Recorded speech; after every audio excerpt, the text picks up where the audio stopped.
Hello. Thank you for joining me on my car ride. I felt I needed to verbalize, externalize, and express some things inside of my mind and heart. And why does it bother me that my headphones are tangled? Why does it matter? I don't know. I'm going to first talk through that.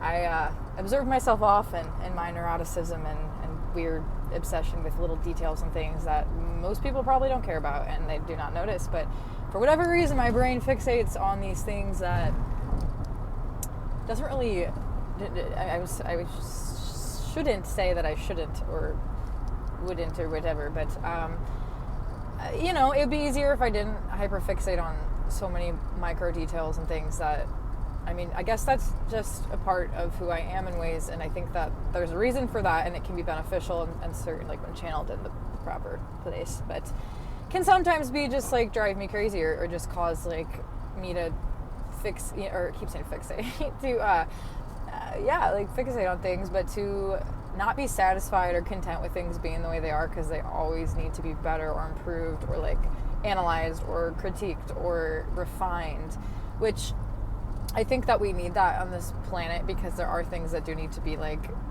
refined and built upon and observed and seen for what they are and what they could be and all of that. So it's funny how one little thing like, wow, why do I care that that's like that? This is why, you guys, because this is just how I function. I guess I have high functioning anxiety because I seem to be functioning pretty well from the outside, but I don't feel that way inside. And honestly, I think most people struggle with this because like we're living in a world, and I guess I shouldn't assume where you're living or the world or micro little reality that you are a part of, but for the most part, if you zoom out in most places, and I'll speak for like America, and I'm in the Midwest in St. Louis, Missouri, the environments that we're in are typically not conducive for the well-being of mind, body, spirit. There's a lot of factors at play that can complicate or confuse or just disconnect us from the earth, the planet, and from each other. A lot of artificial, synthetic, just like all the different radio waves and all the just unseen influences that, we don't even think about are there. Like all of the different signals and there's just so much information all around that can discombobulate and, whether we're realizing that that's impacting us or not, it's for sure 100% doing that. And even like Bluetooth, like our phones, like these things give off a radiation and there's like, we're kind of guinea pigs for a lot of this because we don't even know a lot of times like what the impact of this stuff is. There's new studies coming out that are showing like how detrimental like 5G is on living things, and we are a living thing with a cellular body. Just like like trees are dying nearby these towers, and like it's not conducive for life. Like it is causing problems, and we're just like living in a world that's all around us. So no matter where you are, unless you're like out in the jungle away from technology, which if you were, you probably wouldn't be watching this video right now. You're going to be impacted by this stuff. And so all these anxieties and the depression and neuroses or like neurodivergency, like whatever people want to call these different things of how we each function in such a unique way. And maybe it's not even like a diagnosis or an illness. Maybe it's a superpower that's been misdirected or is not being channeled in a way that, because, there's a lack of purpose or, not a healthy environment that we're in. There's not a proper support or community and all these things that make it hard to be just like what you are. Whereas like if you were exactly what you are, but you were in a different environment, you could be thriving. So we take so much personal responsibility, which, we should take personal responsibility for our lives, but maybe we're struggling because we're not in the right environment. Maybe there's nothing wrong with me. Maybe I don't need to keep healing and being better and like, yes, I want to be more self-aware. And there's always like work to be done on awareness of self and other and how to maintain like a healthy relationship to both things, inside, outside, everything. But if I was born into and was living in a system that was more harmonious and connected to the earth and connected to higher levels of thinking and feeling and perceiving and just like a sensitivity to things, then I wouldn't feel like an outlier or the odd one out. I wouldn't feel like I had an illness or a problem because I would be nurtured in ways and nurturing others and things too that, you know, made me feel like I had a purpose, and I felt a belonging and comfort and connection. And so many of us are lacking that because of the system that we're a part of, because of the society, because of the community. I'll say, like, lack of maybe a healthy community, but some form of community that we want to feel part of. And so we settle or submerge ourselves into to feel comfortable because, like, we are part of something bigger than us. And so it feels good to feel connected. It feels good to be a part of something, but maybe it's not actually bringing out the best in us. Maybe it's keeping us a stagnant or comfortable or complacent because, you know, it's just status quo, the norm, conform, you know, all of that stuff. Like, if our environments aren't testing us and pulling us into something greater, they're most likely keeping us at a more comfortable, still place that could be hindering our growth and therefore the growth of everything around us. And, you know, also if we're in a certain place and we're able to step into these environments and be like whole and steady and stable and feel like confident and secure and good to bring and share our gifts, you know, it shouldn't matter maybe where we are, because no matter where we go, we shift things for the better. We bring something new. We can educate, inspire, inform, like just like sprinkle something good, like evolution in some way into wherever we are. That's ideal, and that is possible. And I think that that's the goal, is to show up and be true to ourselves no matter what the external environment is, because we can observe the problems and see that these things are not conducive, but how do we shift them? How do we change them? We actively have to come into them as the new thing, you know? The whole idea of like, you know, we can break apart what isn't working, but if we don't have a new template to make something new, we just have a broken something. You know, it's like, okay, well, we have to build something up out of this. We need to replace it with something. And so that's an inner work, I guess, as you refine, I think that's like an inner journey of refinement of yourself so that you can come into the world in a new way. And then that therefore will shift your external environment and lead you into places that maybe are more conducive, and you'll be magnetically drawn into environments and towards people that are going to be on a similar wavelength and bring you up and into the path that is in alignment with a self that is in the future and not in the past, of the patterns of ancestral trauma and curses and wars and all of these things that we're all battling inside of ourselves because of the things before us and things around us that have become our responsibility to confront and to navigate. So, you know, that's like, how do we step into a new thing and look back and see the past and not be stuck in it? You know, a lot of things are stored in our muscle memory, in our blood, in our body, like our nervous system on a grounded level. Like when you experience trauma, it can get trapped. I'm saying it is because it can get trapped in your body, and most often is, and it can shift how you respond to the world and how you come into the world based upon what you experienced in the past. And that takes active practice and dedication and devotion towards healing from and towards confronting, acknowledging, working through, shifting that on a grounded level, like nourishing the body and the nervous system so that it can relax and rest into safety and peace. Because when we're born into a stressful, chaotic environment and we're not allowed to, we're not even able to feel peace or comfort or safety because no one gave us that or no one showed us that. And everyone's experienced this on different levels, because even, you know, I had a relatively, like, from the outside looking in, like, normal family, normal situation, or, you know, but if you really get to look at and know the details of what I experienced and my parents and their flaws, which everyone has them, they did the very best they could with what they had and knew, but they impacted me in ways that, you know, I was very frustrating to look back on how they, you know, responded to me and pushed into me in ways. And for them, it was like their lack of understanding and their lack of emotional intelligence, really, is what it boils down to it. But, you know, comparatively to what other people experience, like, I had it really good. Like, I have two loving, beautiful parents who loved me and did their very best to give me everything they could. And I'm so grateful for them. You know, at the same time, I have to recognize that, like, they did things that really, really harmed and hurt and confused my inner child also. And so it's like both things exist simultaneously. I can be grateful and also grieve, you know, what I didn't receive. And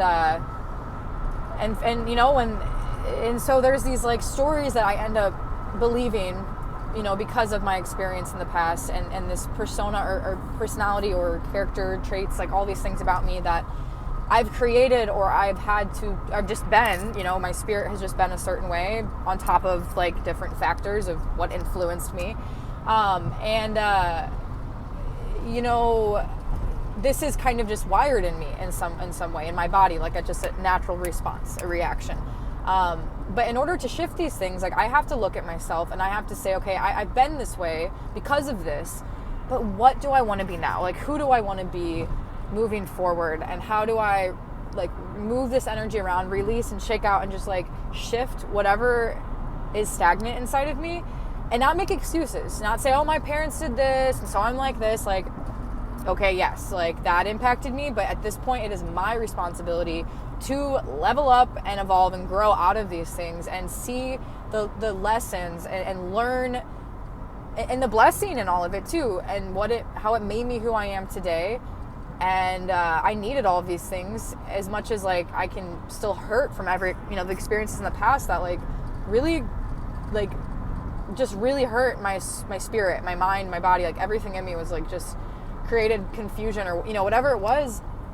I have to recognize that's a very big part of like taking responsibility is like, you can't just repress or avoid the pain. You have to really see it and sit in it even for some time and like grieve and release and shed and cry and scream and like feel that anger. And then moving forward, like, okay, I can move this energy forward. I can create something out of this. I'll write about it. I'll paint about it. I'll dance. I'll sing. I can make something I'm gonna say useful, but maybe like me processing this part of myself in my life could be helpful to somebody out there. And that's where I'm at right now in my life, is how can I transmute and alchemize my experiences of the past and be of assistance in the world, be of service to the world in some way. And I want to create as much safety and connection in my day-to-day and in the world at large as I can. And that starts within. It starts with me. Like, how can I create safety within myself and feel connected to my spirit? And as I'm doing that, I'm seeing all of these really codependent, the little girl in me, that my inner child, just like feeling so like confused or complicating situations, causing problems where there maybe need not be any, because I'm not feeling totally secure and stable in myself, and I'm wanting someone outside of me to ease some sort of anxiety or suffering inside of me. And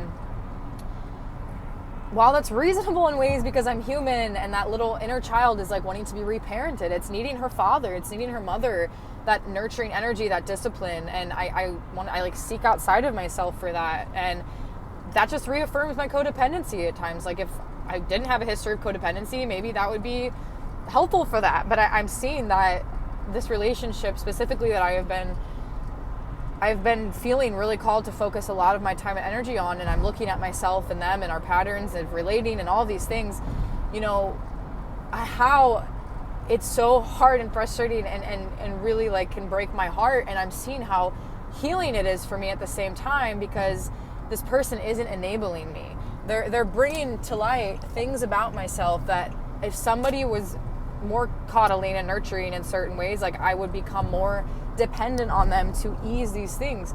And there's a happy medium between like being there for someone and also like, letting them work through it on their own. And I have so much to say about that and just codependency. And what I'm recognizing is I have tendencies to be codependent and anxious attachment style, and this person is much more ew.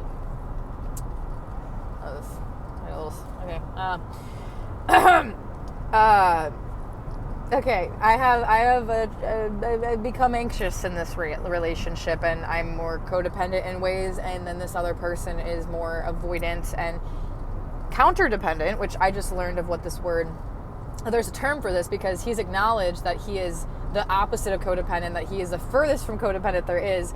And you could say that's independent, but there's a healthy independence, and then there's like an extreme version of that where you don't open up to people at all, or you're like, you feel afraid of connection, or there's a avoidancy to intimacy with people because of a fear of being burnt or hurt, or a lack of trust because of your past experiences with your caregivers first and foremost, and the trauma and chaos of like what he experienced and how that created this hyper independence to meet all of his own needs because he couldn't rely on anybody outside of him.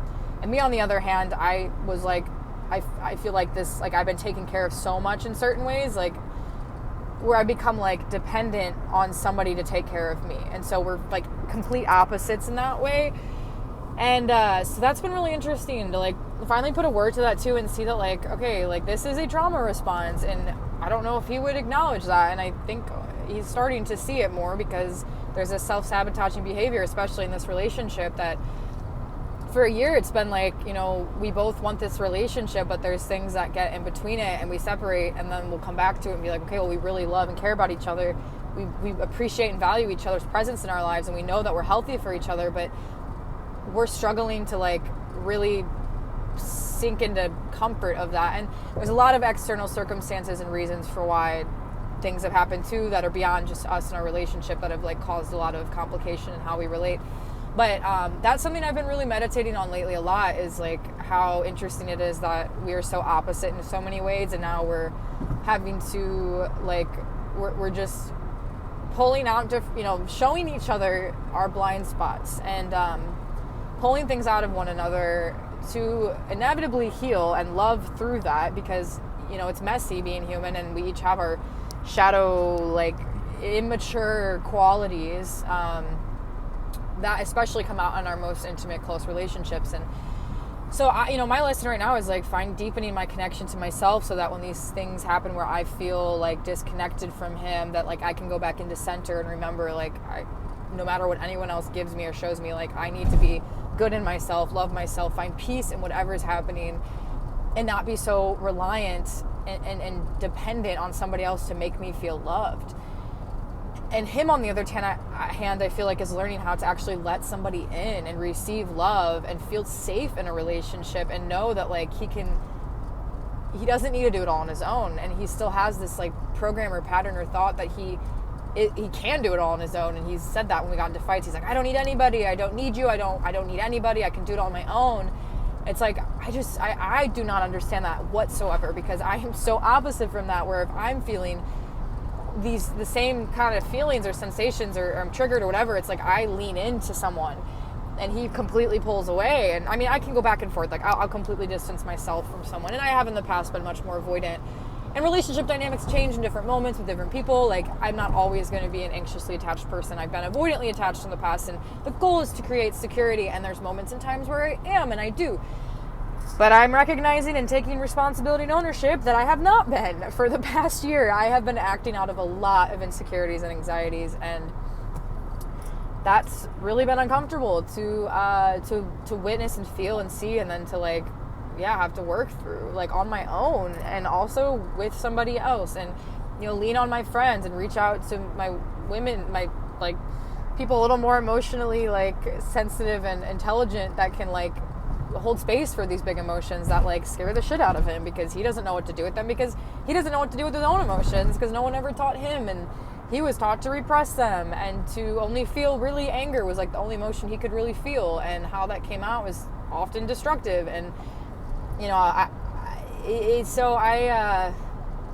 interesting, like why we're attracted to who we're attracted to, and why, and like what's happening between people at all times, like whether it's conscious or unconscious. There is, I believe, alchemy happening, and at all times. Like I like to believe that in every moment there's some sort of thing happening, and that's a part of evolution. Let's see, which way am I going?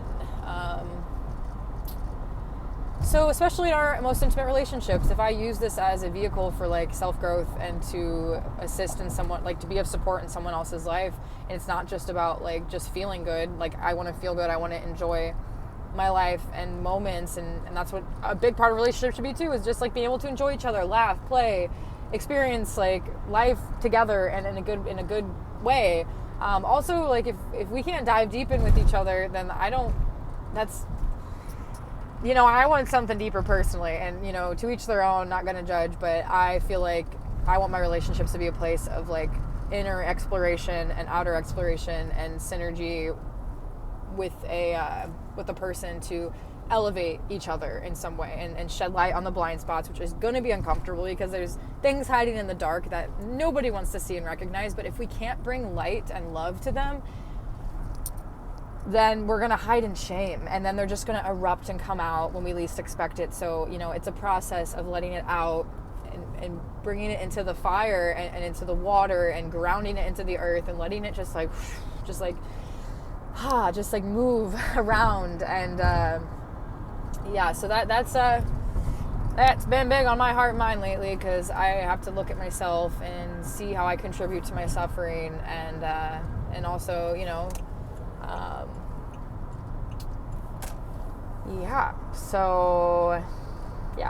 that's what's up right here. And this is getting real long, so I'm gonna close this out for now, and just let's let this be my little diary on YouTube here.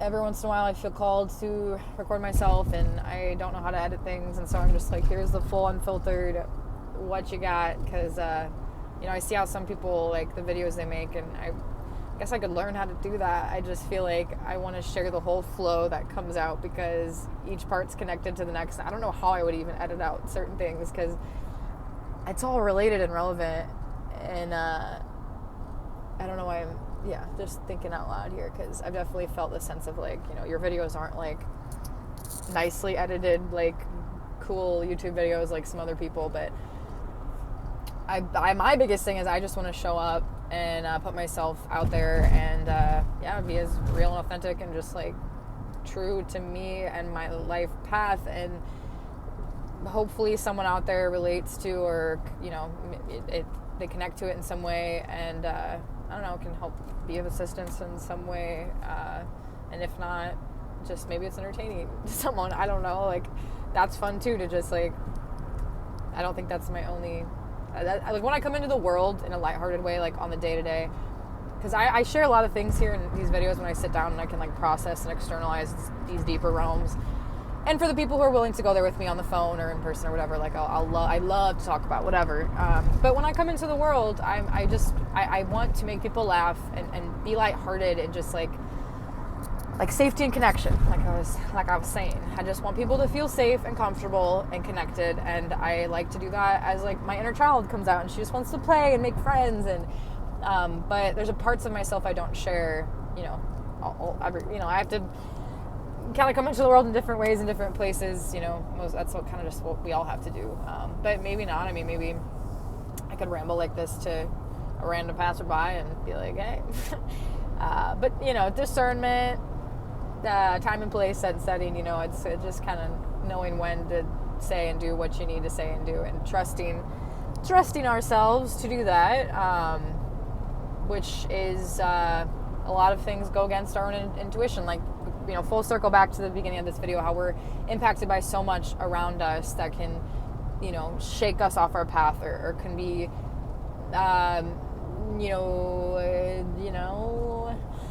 so, solution to that, big on like, okay, ground it back in. What can I do today in this moment?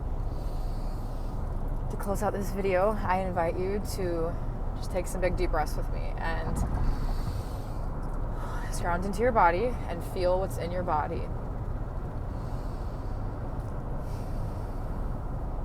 And to just keep breathing into you, and imagining to be hand on your heart helps me to be in tune with my spirit, my heart, to kind of clear the mind, just like be still and receptive and attentive to what's in the body. And if you need to move, move, shake, tap, do something to kind of shake things around. Maybe you just need to sit, lay down, do something, but really sink into yourself and just listen to your inner knowing, outside of any other voices from anyone else that can kind of be deceiving and make you feel like it's your intuition, but it could be just this anxiety, these voices. If it's making you feel stressed, it's probably not your intuition. I mean, yes, your intuition could be like, I don't know about this. Like, that's important to listen to. And it's kind of, like I said, discernment. It's kind of hard to tell in a moment sometimes. But I think that when we're breathing and we're still and we're in a receptive grounded state. Imagine yourself connected to the earth, to the ethers, just to all things around you. And keep breathing in them. And from that place, make the decision on what next to do. And listen for some sort of like inspiration or guidance or something to direct you, and to allow yourself to direct yourself, to have that inner compass and just like sink into that. And so just know that you are so wise and so intelligent beyond what you even believe or know, because we've been told and misled so many things about ourselves, or have been not seen or heard by many people around us, and that can sometimes create these stories in ourselves that can make it harder to trust ourselves and to come into the world, but to erase and release and shed all of the past of what ideas about yourself. And in this moment, you decide what it is you want to be, how you want to come into the world, what it is you're focused on, where you're putting your energy, what you're taking in.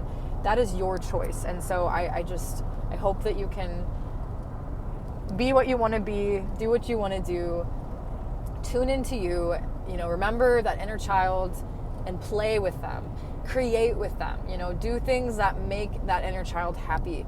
And before things got so complicated and heavy and intense, like back to that purest state of just a pure expression and innocence and play, and just as much as possible, like tune into that and channel that in whatever ways you can, and just love yourself. I know that's like such a, that is the phrase, like, and it's so, I'm learning how to do that still, and all parts of myself, not to just be graceful with myself and gentle and treat myself as I would a friend. If a friend's coming to me with these thoughts and feelings, how would I respond to that friend? I wouldn't shame them or make them feel bad about their thoughts and feelings. I would want to ease that. I would want to calm that and just like be present through it and love them through it, and then remind them how I see them. So I hope you can do that for yourself, and thank you for listening, and thank you for being on your path over there and doing what you're doing, because everything you're doing is rippling out and making the world a better place. And keep it up. I'm proud of you, and I'm proud of me, and I believe in us. I believe in humanity to just do the things and take back our power. Is the biggest thing right now, is like we all need to take back our power, and from there, like, magic happens. It's the dot, everything's gonna come together. Okay. Ooh. Oh man, I think my water. Oh, there's my water. I was like, oh no, I think it's down on the ground. Okay. Water, hydration, nourishment, movement, stillness, laughter, crying, tears. I've been crying so much the last week and a half. I think every other day I'm crying, and it feels good and it's needed. I got to get out those emotions. So be like water. Drink your water. Let it flow. Let it go. Let it be. Keep being you. I'll keep being me. Thank you. And okay now. Bye bye.